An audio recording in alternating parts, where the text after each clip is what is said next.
Okay students, देखिए बायोसावर्ट्स law की एक एप्लीकेशन हम कर चुके हैं। अब जरा दूसरी पर फोकस हो जाओ। दो ही हमारे यहाँ हैं। सी, ये लीजिए second one, outside point. Outside कहाँ? नो डाउट इसके अपने एक्सिस पर, that is as an axial point, right. अब देखो ये रहा फिगर, ये है रेडियस इसकी ए है, सेंटर इसका ये है, ठीक है। ये करंट कैरिंग सर्कुलर लूप है मेरा, ओके। ये मेरा एक्सियल पॉइंट है और इस पॉइंट की मेरी जो डिस्टेंस है दिस इज से एक्स, राइट।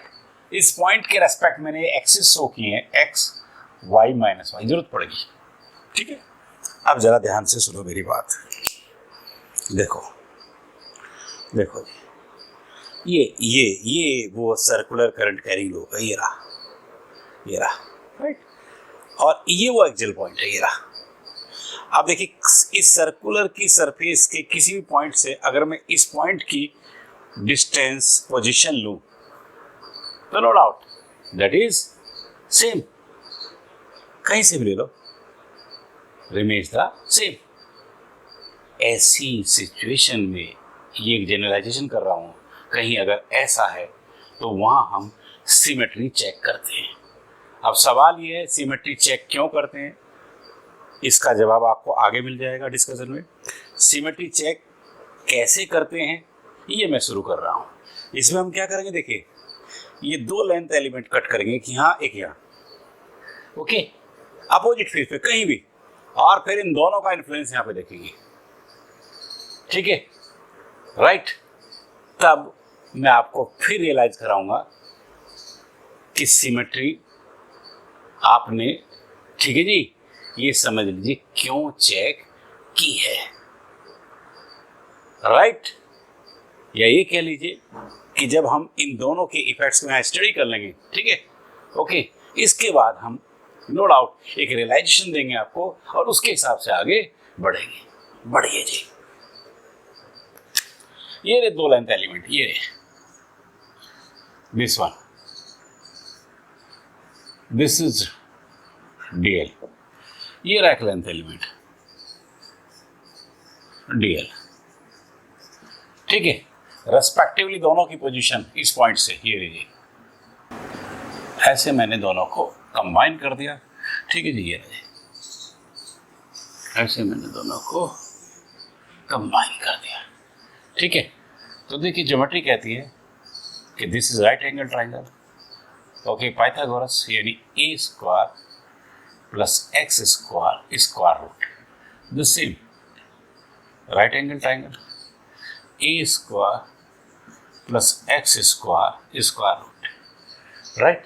चलो जी, अब एक बात यही पकड़ो, देखिए देखो जो डीएल है, ठीक है जी, ओके, और ये जो पोजीशन है, ओके, ये दिख रही है आपको कि दोनों की दोनों अलोंग नहीं है, अलग अलग है।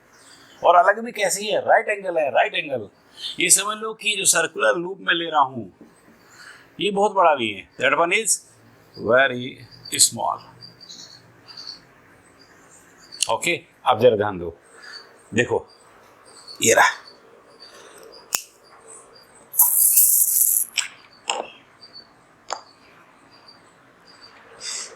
ये रहा, देखिए ये रहा डीएल, ये डीएल है नीचे, ये रहा डीएल, ओके। और इस डीएल से ये पोजीशन मैंने ली, ये रही, ठीक है, ओके। तो दोनों अलग अलग, राइट। और सिंप्लीफाई करो, कैसे देखें, अगर ये छोटा है, अब देखो ये पोजीशन इसके साथ इंक्लाइन लगी है, ये पोजीशन कैसी लग रही है, जैसे इंक्लिनेशन है इसका, लेकिन एक्चुअली अगर ये छोटा होगा, अगर ये छोटा होगा, ये और छोटा होगा, तो नो डाउट यही पोजीशन मेरी और छोटा मैं करूंगा, ये अप्रॉक्सीमेटली क्या हो जाएगी, ठीक है जी, अप्रॉक्सीमेटली इसके साथ राइट एंगल होगी। फिर देखो इस बात को, अगर ये दूर है, ठीक है, तो ये इंक्लाइन लग रही है, ठीक है, ओके। और जैसे जैसे मैं इसको, ये समझ लीजिए, यहाँ नीचे लेता चला जाऊंगा और छोटा करता चला जाऊंगा, ठीक है, तो उस पोजीशन पे, ठीक है, ये 90 डिग्री हो जाएगी, 90 डिग्री, अप्रॉक्सीमेटली 90 डिग्री, ओके। ऐसे हो जाएगी जैसे ये एक्स है, ये मेरा Y axis, okay. Keep this 3D information within this condition, okay। चलिए जी, अब मैं बढ़ता हूँ जी, ध्यान दो।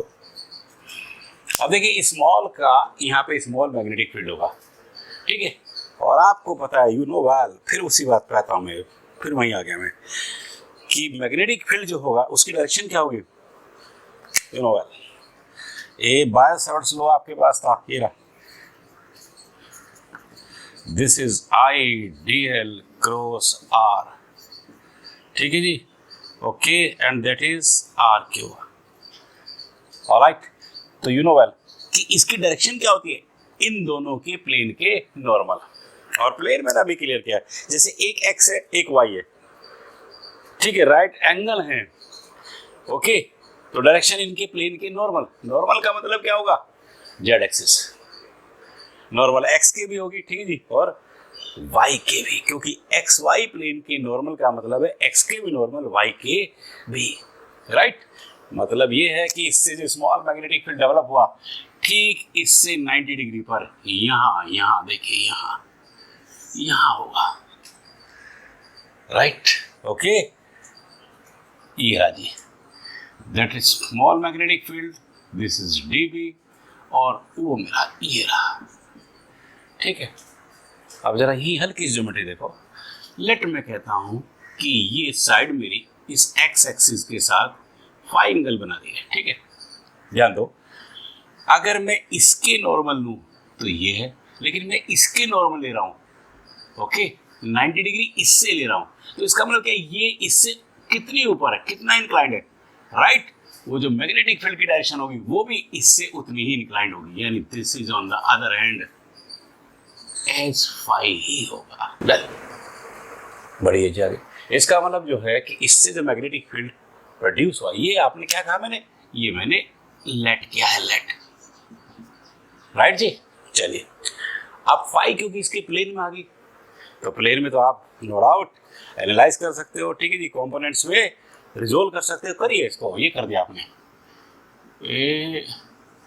ये इसका ऊपर वाला हो गया एंगल की तरफ dB cos फाई, और ये नीचे वाला ये इसका हो गया जी dB sin phi. Components scalar है, नो एरो, राइट।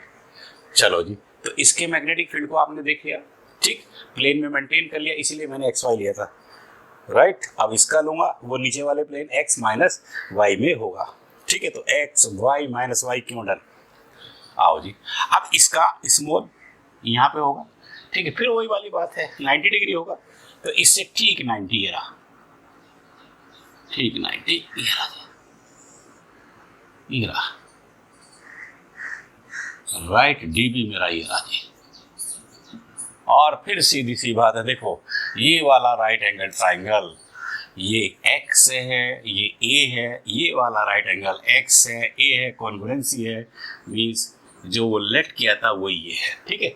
फिर वही बात है कि डीबी नॉर्मल होगा इसके, ये यहाँ होता तो डीबी यहाँ था, यहाँ होता मेरा, लेकिन ये नीचे है तो इसका मतलब डीबी भी, ठीक है जी, नॉर्मल इससे उतना ही आगे होगा, ठीक। वैसे ही फाई, ठीक है, फाई, ठीक है जी, नो डाउट फाई, यानी प्लेन में डीबी, राइट, जैसे वहाँ फाई ऐसे ही, ठीक है, यहाँ पर फाई मेंटेन करेगा, सिमिलरिटी इन ज्योमेट्री, ओके।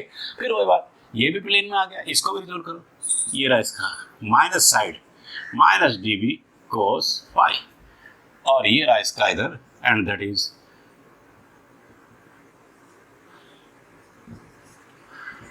देखिए इधर डीबी साइन फाई, ये लो। तो मैंने दोनों लेंथ एलिमेंट के स्मॉल मैग्नेटिक फील्ड्स को यहाँ डिस्कस किया। अब जो मुझे दिख रहा है, राइट, वो बिल्कुल क्लियर है कि dB cos phi minus dB cos phi equal opposite है, यानी मैंने इन दोनों के इफेक्ट्स वहाँ देख लिए जो रेस्पेक्टिव टू डायमेंशनल प्लेन में है, और वहाँ बिल्कुल क्लियर हो गया कि dB cos phi minus dB cos phi because equal opposite हैं, इसलिए कैंसिल आउट, सिर्फ ये बचे ये।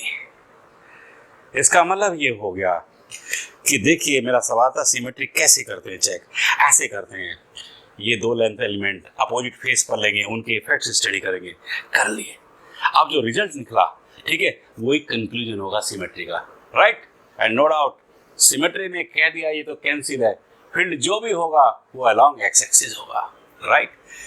अब दूसरा बात है कि क्यों करते हैं। अब ये क्यों भी हमने रियलाइज कर ली, क्योंकि भाई देखिए इसके पास कंपोनेंट्स दो हैं, ठीक है, तो सवाल उठता है कौन सा, ठीक है, और सिमेट्री ने बता दिया कौन सा लेंगे। डन। तो अभी तक सिर्फ हमने सिमेट्री चेक की है, राइट। सिमेट्री के बाद वही वे होगा, पहले स्मॉल फिर टोटल बाय इंटीग्रेशन सी। देखो जी, इसको मैं यहां लिख लेता हूं, x axis only by the component along x axis, right जी, ध्यान दो। And therefore within this position under symmetry, ठीक है, सिमेट्री ने क्या कहा, सिमेट्री से क्या मिला, components of magnetic fields along y axis cancel to each other. That is, magnetic field is to be explained only by the component along x axis. I think clear.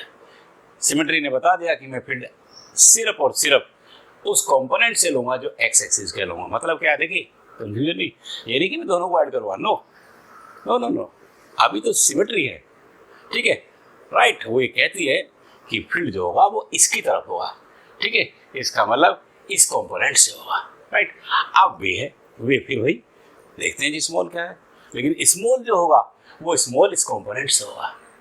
फिर सुन लो इस बात को, कोई कंट्राडिक्शन नहीं है कि ये नहीं मैं दोनों को ऐड करूँ, ना ना ना ना, ये तो सिमेट्री की वजह से हमने इन्वॉल्व किए, ठीक है, और जिसने कह दिया है कि फील्ड में इस कंपोनेंट से लूंगा जो इस एक्सिस के अलोंग है। अब वे अपनी जगह है, लेकिन वे ने क्या कहा कि स्मॉल जो होगा इससे होगा और टोटल बाय इंटीग्रेशन होगा। चलिए जी, it means magnetic field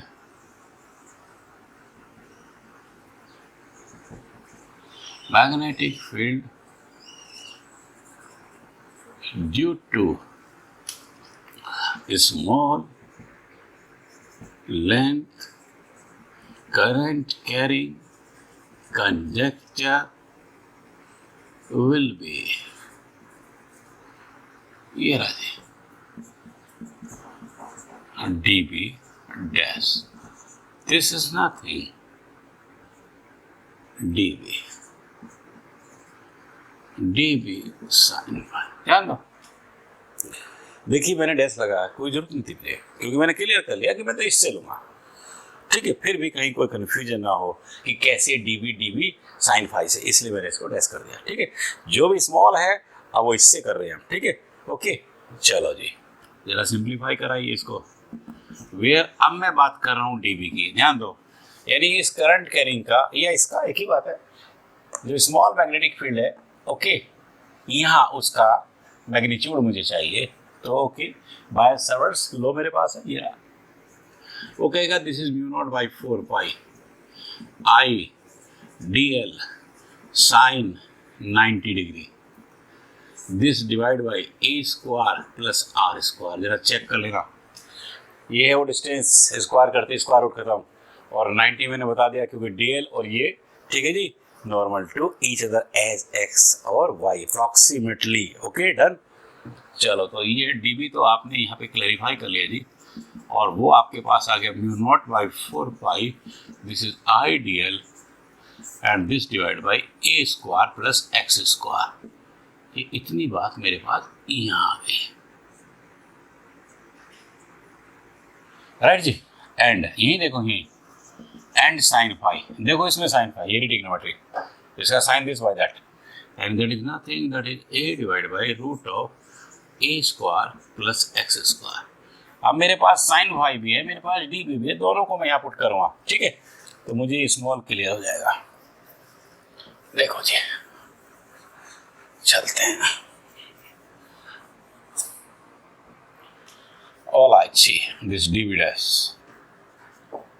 this is mu naught divided by 4 pi I dl, this divided by a square plus r square, this into, yes, a divided by a square plus r square square root is 1 by 2। चलिए इसको थोड़ा हल्का simplify किया और आपको ये dB dash मिल गया, ठीक है जी, ये रहा, it is mu naught I A D L. नीचे देखो 4 pi a square r square, और ये मैंने सिंप्लीफाई कर लिया 3/2। That is equation number 1। तो स्मॉल लेंथ एलिमेंट से यहाँ मैग्नेटिक फील्ड हमने डिस्कस कर लिया। अब ड्यू टू कंप्लीट यानी total bye integration, and therefore total magnetic field due to complete current carrying circular loop। ये लो जी, चलो जी, तो टोटल बाय इंटीग्रेशन आपने कर दिया बी डैश, ये रहा जी integration of d V dash, constant taken outside mu naught I a this divide by 4 pi a square r square 3/2। ठीक है जी, चलो जी, इंटीग्रेशन डी एल, ये रहा। Small is this, total bye integration derivative DL है, बाकी सब constant outside DL. चलिए जी, और ये बिल्कुल क्लियर है, ये जो इंटीग्रेशन ऑफ डीएल आपने लिखा है this one, this is nothing, this is total circumference. Okay, right, means the total length of the, ठीक है, circular surface, right, circumference, and this is 2 pi ए। चलो जी, अब मैंने इसको ही पुट कर दिया और मुझे अब ये मिल गया जी mu naught I a divide by 4 pi a square r square 3/2 2 pi a. अब ध्यान दो, दिस पाई 2 पाई कैंसिल, 2 2 जा 4।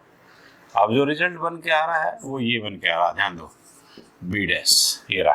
क्या बचा मेरे पास ऊपर, म्यू नॉट आई और a square, mu naught I a square this divided, नीचे क्या है जी, यहाँ 2 बचा और वो एज इट इज है, a square r square r square, right. Okay, not a square r square, this is to be, see that, check it, there is one mistake has been done. ये a square x square, right, alright. Okay, तो ये are नहीं है, इसे मैं correct कर देता हूँ, this is x everywhere, x, okay, x. चलिए जी, और ये रहा जी मेरे पास एक्स, ठीक है, x, a square x square, and that is 3/2 standard. ये रहा, ये आपका है जी, and that is as equation number 2। ये रहा जी, आपने यानी टोटल सर्कुलर से आपने मैग्नेटिक फील्ड को फाइंड आउट कर लिया इस particular point, outside point, axial point पर। ठीक है, अब देखिए यहाँ भी हम एक बात और ऐड कर देंगे, ठीक है, और वो क्या करेंगे, इससे पहले अगर डायरेक्शन की बात करूँ तो वो भी क्लियर कर देता हूँ। डायरेक्शन क्लियर है, ये रही, ठीक है जी, आपका ऐसे एंटी क्लॉकवाइज है, ठीक है, इसका मतलब क्या, इनवर्ड है, ठीक, इनवर्ड। ओके, ऐसे ऐसे घूम रही है, ऐसे, तो ऐसे हम ऐसे, तो इसका मतलब आउटसाइड क्या चला गया मेरा, ठीक है जी, यानी कर्ल्ड फिंगर्स किस तरफ डायरेक्टेड होगी, अंदर की तरफ, इट मींस इनवर्ड। तो डायरेक्शन क्या होगी जी, इनवर्ड। इनवर्ड कहाँ, inward on the plane of face, alright, by inward, ठीक है, सफिशिएंट। इनवर्ड किस पे है, ठीक है, ना भी लिखा हो, दिस इज क्लियर, जिस सरफेस पर हम बना रहे, राइट, इनवर्ड किस पे, उस पर है, राइट। चलिए जी, अब एक बात और ऐड करेंगे, वो हमने पहले केस में भी ऐड की थी। एक टन था सर्कुलर का, एक टन था, तो मेरे पास मैग्नेटिक फील्ड आ गया, लेकिन एन हो सकते हैं, स्प्रिंग का केस, जैसे पहले केस में भी हमने बात की थी, अगर एन है तो एन टाइम्स हो जाएगा, ठीक है, और बड़ी सीधी सी बात, एन टाइम्स भी किसके होगा, म्यू नॉट कांस्टेंट 2 कांस्टेंट, ठीक है जी, ए रेडियस है, पर्टिकुलर कांस्टेंट है, पर्टिकुलर पोजीशन है, ठीक है जी, तो एन टाइम्स किसका हुआ, करंट। जहां करंट 1 टन में है वहां एन में है, राइट। तो फील्ड एन टाइम्स हुआ, किसकी वजह से? कि करंट बिकम्स एन टाइम्स, ठीक है। तो इसका मतलब एन टाइम्स किसका? एन टाइम्स करंट का। चलो जी, तो ये चीज मेरी टोटल आगे कम्स आउट हुई, and this is nothing mu naught n I a square, this divide by 2 and a square plus x square, and that is 3/2। ठीक है, देखिए मैथमेटिकली n टाइम्स है जो ये था इसका, बट उसका भी सिग्निफिकेंस हमने मोर और क्लियर कर लिया। इक्वेशन 3,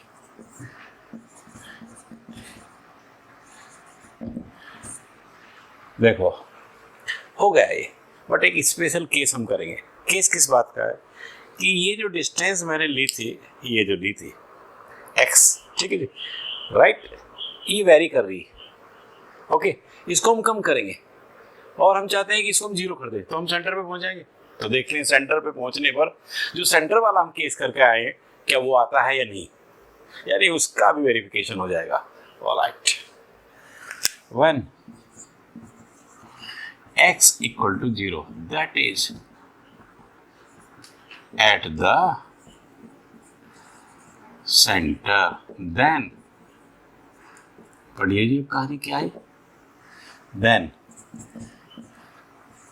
b डैश, ये आ गया जी mu naught n I a square 2। देखिए ये x खत्म कर दिया आपने, 0 कर दिया इसको, ये रहा, ओके। इसका मतलब a स्क्वायर का 3/2, स्क्वायर से स्क्वायर 3 बच जाएगा नीचे, 2a³। अब ये 2 पावर यहाँ चली जाएगी, 1 बचेगी, तो जो बचेगा वो ये रहा मेरे पास, mu naught n I a, sorry mu naught n I divide by 2a, and that is the standard. ये रहा इक्वेशन 4। अब आप सेंटर वाला केस उठाओ, आप यही करके आए थे वहां पर, वेरिफिकेशन हो गया, ठीक है जी। इटसेल्फ ये आउटसाइड पॉइंट भी आपने डील कर लिया, तो इसका मतलब ये जो सर्कुलर वाले हैं, इसके दोनों के दोनों इनसाइड भी, ठीक है जी, आउटसाइड भी डन, ये सर्कुलर वाली एप्लीकेशन कंप्लीट। यानी ये समझ लीजिए कि बायो-सावर्ट्स लॉ आपने विद बोथ एप्लीकेशंस कंप्लीट कर दिया। नेक्स्ट, वहाँ इलेक्ट्रिक फील्ड को ई, कैपिटल ई से, ठीक है, मैग्नेटिक को कैपिटल एम से, एम मींस मैग्नेटिक फील्ड, ठीक है, यूनिफॉर्म नेचर का ले रहे हैं हम, और सी सी कंडक्टर। अब देखो फिर वो इलेक्ट्रोस्टैटिक्स की झलक मेरे दिमाग में आई, वहाँ हमने यू सी एक चार्ज कंडक्टर को इलेक्ट्रिक फील्ड में लिया था, फोर्स लगी थी। यहाँ मैंने डिफरेंस बता रखा कि इलेक्ट्रोस्टैटिक्स है तो चार्ज की बात है, ठीक है, और मैग्नेटिज्म है तो करंट की बात है, ठीक है। जो आप इफेक्ट, ठीक है जी, चार्ज के लिए वहाँ कर आए वो यहाँ करंट के लिए कर आएंगे, ठीक है। और सीधी सी बात है, चार्ज है, चार्ज का मतलब इलेक्ट्रिक से, ठीक है, और करंट का मतलब मैग्नेटिक से। आई थिंक क्लियर, ये बेस, ये सीक्वेंस, ठीक है, ये कंपैरिजन हमारे दिमाग में है, ठीक है। इस तरह की कंपैरेटिव स्टडी किया करो, इस तरह की रियलाइजेशन किया करो, ठीक है। तो कर लिया ना कि वहाँ भी ऐसा ही था, लेकिन वहाँ करंट की जगह चार्ज वाला था, वहाँ इलेक्ट्रिक फील्ड की जगह वहाँ मैग्नेटिक फील्ड की जगह इलेक्ट्रिक फील्ड में था, लेकिन बेस वही है। वहाँ भी फोर्स लगी थी और फोर्स यहाँ भी लगेगी, यहाँ भी इस सी पर मैग्नेटिक फील्ड में फोर्स ही लगेगी, सी। यानी आई वुड लाइक टू से, अब वो लगेगी क्यों, ध्यान देना, ये समझ लीजिए, ये एक करंट कैरिंग कंडक्टर मैंने ले लिया, ये राजी, और ये इस तरह से, ये राजी, ये यूनिफॉर्म मैग्नेटिक फील्ड हमने ले लिया, राइट। ध्यान देना, देखिए इस करंट कैरिंग कंडक्टर का अपना मैग्नेटिक फील्ड होगा और इसे एक दूसरे मैग्नेटिक फील्ड में रखे हैं, और वी हैव द बेसिक कि जहाँ फील्ड दो होते हैं ना, वहाँ पर फोर्स होगी। देखो ये रही मेरी अर्थ, मेरी ग्रेविटी के अराउंड उसका फील्ड है, उसके फील्ड में इस मास ऑब्जेक्ट पे फोर्स लगी, ठीक है जी। अब ग्रेविटी का जो फील्ड है वो उसके मास की वजह से, ठीक है जी, राइट, ओके। तो नो डाउट उसके फील्ड में इस पे फोर्स लग रही है, क्लियर। तो ध्यान दो, अरे भाई मास तो इसमें भी है, फील्ड इसका भी है, इसका मतलब दोनों का फील्ड है, फोर्स तब लगी लेकिन ज्यादा मास की तरफ। ये रहा जी, ये रहा चार्ज, ये रहा, इसके अराउंड इसका फील्ड है, इसमें दूसरा चार्ज हमने रख दिया, चार्ज पर क्या इलेक्ट्रोस्टैटिक फोर्स लगेगी, राइट, ओके, क्योंकि इसके फील्ड में रखा, चार्ज तो ये भी है, तो इस चार्ज का भी इलेक्ट्रिक फील्ड हुआ है, यानी दो फील्ड है, इसलिए फोर्स दोनों के बीच में, यानी इस पे फोर्स लगी है। तो इसका मतलब क्या है कि फोर्स के पीछे फील्ड खड़ा है, बेसिकली टू फील्ड्स खड़े हैं, राइट, कीप इट। तो the same thing is here कि इस करंट कैरिंग का मैग्नेटिक फील्ड जब इस फील्ड में होगा तो इस पर मैग्नेटिक फोर्स लगेगी, यानी due to magnetic field of current carrying conductor, conductor experiences, यहां मैंने एक वर्ड लगाया है on, OWN, due to on magnetic field of current carrying conductor experiences magnetic force in the uniform magnetic field, right जी, ध्यान दीजिए, ये रहा जी, ठीक है, conductor experience magnetic force in the uniform magnetic field. अब ये सीक्वेंस तो बन गई हमारे पास कि फील्ड्स दो बन गई, फोर्स तो लग रही है, अब फोर्स कितनी लगनी है उसे हम साइंटिस्ट न्यूटन के हिसाब से डिस्कस करेंगे। वो वे वही है, पहले स्मॉल करेंगे फिर टोटल करेंगे। देखिए यहाँ से हमने एक स्मॉल पीस कट कर लिया, ये रहा जी small piece, small length element d l, ठीक है जी, let it makes angle this theta, ये रहा जी, इसने मैग्नेटिक फील्ड के साथ थीटा एंगल बनाया, तो डीएल एक वेक्टर है, बी एक वेक्टर है, दोनों का प्लेन बन गया, प्लेन, ठीक है, प्लेन जिसके बीच का एंगल, ठीक है, नो डाउट, लेट आपने थीटा लिया है। चलिए तो करते हैं जी इसमें, यानी इसका एक्सप्लेनेशन क्या हो गया, अकॉर्डिंग, आप जरा सीक्वेंस बनाओ जी, मेक कंसंट्रेशन, ठीक है, कि फिर वही बात है कि पहले हम स्मॉल की बात करेंगे फिर टोटल की बात करेंगे न्यूटन के हिसाब से। See, according to Newton small magnetic force acts on the small length current carrying conductor in the uniform magnetic field, ठीक है जी, यूनिफॉर्म मैग्नेटिक, ये यूनिफॉर्म मैग्नेटिक फील्ड, एंड अब वो जो फोर्स एक्ट करती है, ठीक है, ये जी एक्ट्स, राइट, उसे कंटिन्यू कर दिया हमने, ठीक है जी, एंड डायरेक्टली, ठीक है, एंड, और इसको थोड़ा और सिंपलीफाई कर लो, चाहे ऐसे कर देता हूं यहां पे, विच इज डायरेक्टली, ओके, ठीक है, आप ध्यान दो, ठीक, पकड़ो जी बात को, फिर देखो इसको, अकॉर्डिंग टू द न्यूटन, ठीक है जी, राइट, यानी सीक्वेंस हमारी बन चुकी है, पहले न्यूटन के हिसाब से स्मॉल की बात कर रहे हैं।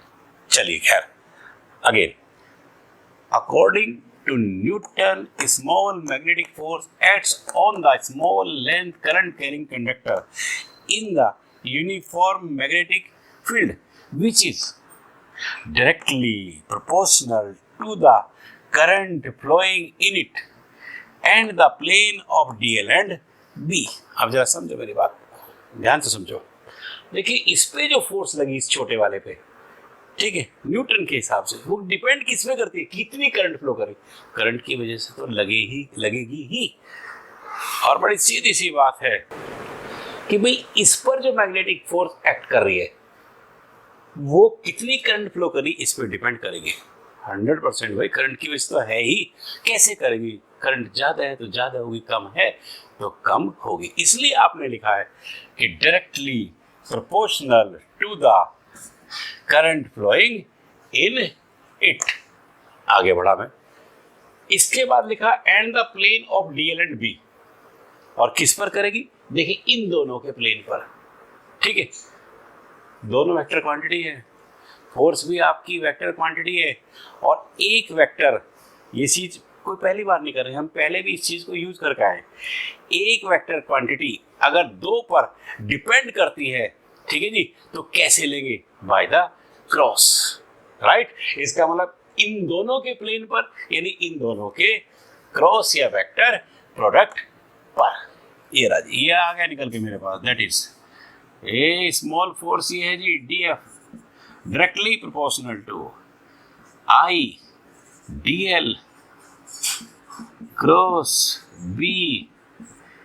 ये मैंने ओपन कर दिया जी इसको, constant I D l B sine theta unit vector N cap, cross को ओपन कर दिया। बढ़िए, वेर ये भी क्लियर करता हूं। देखिए ये जो के है, this is one, always always, right. ध्यान दो कि जैसे न्यूटन का सेकंड लॉ था F इक्वल टू के एम ए, के वन ऑलवेज। तो न्यूटन की एक सीक्वेंस जो वहाँ थी, ठीक है, वो यहाँ भी मिली कि कांस्टेंट प्रोपोर्शनलिटी का, ठीक है, no doubt that is to be observed using the certain okay set of values, कि ये ऑलवेज यूनिटी ही है, यूनिटी वन ही है। चलो जी, वन है तो देखो अब ये रिलेशन मेरे पास क्या आ गया? ये रिलेशन मेरे पास ये आ गया जी, d f is I D l B sine theta unit vector N cap. ये रहा मेरा standard as equation number 1, right. चलो जी, अब थोड़ा सा इसको एनालाइज कर लेते हैं। ये रहा जी, एनालाइज हो गया, आई भी फिगर में दिख रहा है, डी एल भी, बी भी, ठीक है, थीटा भी। रही बात यूनिट वेक्टर एन की, एंड दैट यू नो कि क्रॉस जिनकी आपने की है डायरेक्शन उन्हीं के प्लेन के नॉर्मल परपेंडिकुलर होती है, राइट। चलो इसको लिख दीजिए, वेयर यूनिट वेक्टर एन क्या, ये आ जी unit vector of direction perpendicular to the plane of DL and B, right जी, डन। एक छोटी सी बात इस डायरेक्शन के फेवर में, ये भी बेसिक में आपका, जैसे वहाँ आपने जो है, ठीक है, फ्लेमिंग्स राइट हैंड रूल की बात करी थी, या लेफ्ट हैंड रूल है, सीट, इसको भी हम रिपीट कर देते हैं। ये रही, यानी इसी चीज को अगर मैं अब यहाँ ले लूँ,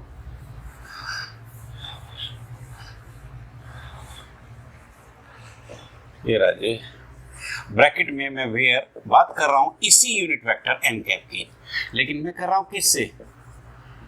फ्लेमिंग्स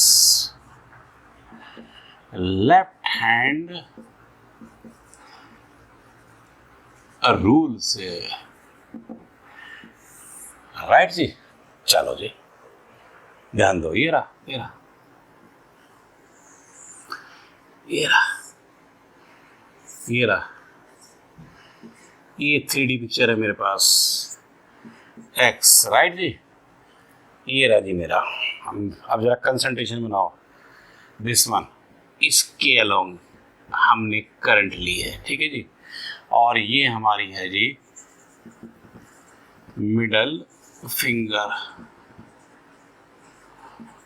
राइट। चलिए जी, ये रहा वाई, इसके अलोंग हमने मैग्नेटिक फील्ड लिया है, और ये है हमारी फोर फिंगर, राइट जी। चलो अब ये है जेड, इसके अलोंग हमारा, इसके अलोंग इस फोर्स की डायरेक्शन होगी, ठीक है जी, यूनिट वेक्टर एन कैप होगा, and no doubt that will along the thumb. ये रहा जी, ध्यान दो, अटेंशन बनाओ, देखिए देखिए देखिए देखिए, ये रहा, ये लेफ्ट हैंड ले लिया मैंने। ये रूल क्या कहता है? ये रहा, बाई फिंगर क्लियर, ये मिडिल फिंगर है, ये फोर फिंगर है, ठीक है जी, और ये थंब है, जैसे एक्स वाई जेड, ठीक है।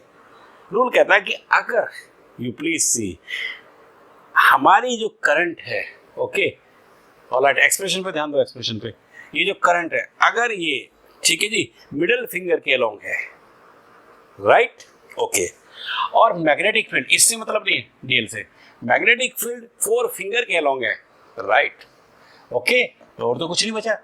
तो नो डाउट फोर्स की जो डायरेक्शन होगी वो थंब के अलोंग होगी, राइट। इसका मतलब क्या है कि मैथमेटिकली भी डायरेक्शन का क्लू हमारे पास आ गया, ठीक है, और रूल के हिसाब से भी आ गया। रूल कहीं कहीं आपको जो है नो डाउट इजियर बनाएगा डायरेक्शन को रिकॉग्नाइज करने के लिए। तो स्मॉल पीस से आ गया, अब बात टोटल करें तो टोटल वाई इंटीग्रेशन लिखिए, ये आ गया मेरे पास नथिंग। तो ये आ गया जी मेरा यहाँ पर ये रही फोर्स, ये टोटल फोर्स, ठीक है, और आपने मेंटेन कर ली बाय इंटीग्रेशन ऑफ डीएफ, ये आ गया इक्वेशन नंबर 2। बस जी, अब इंटीग्रेशन हमें नहीं करना, ये तो सब हमारी अननोन है, लेकिन सिचुएशन पॉइंट ऑफ व्यू हम जो टोटल फाइंड आउट करेंगे, ठीक है जी, इंटीग्रेशन से ही करेंगे, राइट। तो अब इसके साथ ही आपने टॉपिक मेंटेन कर लिया, ठीक है जी। अब जरा ध्यान दो, अटेंशन बनाओ। हमने अभी एक बात बताई थी कि अगर फील्ड 2 है तो 100% मैग्नेटिक फोर्स एक्ट करेगी, राइट। अब देखो सिचुएशन कुछ ऐसी ही है, हमने 2 करंट कैरिंग कंडक्टर ले लिए, दोनों के 2 फील्ड होंगे, तो उसका मतलब उनके बीच में फोर्स होगी, yes. Next one topic is the same. चलिए, magnetic force between 2 parallel current carrying conductors, ये रहा जी।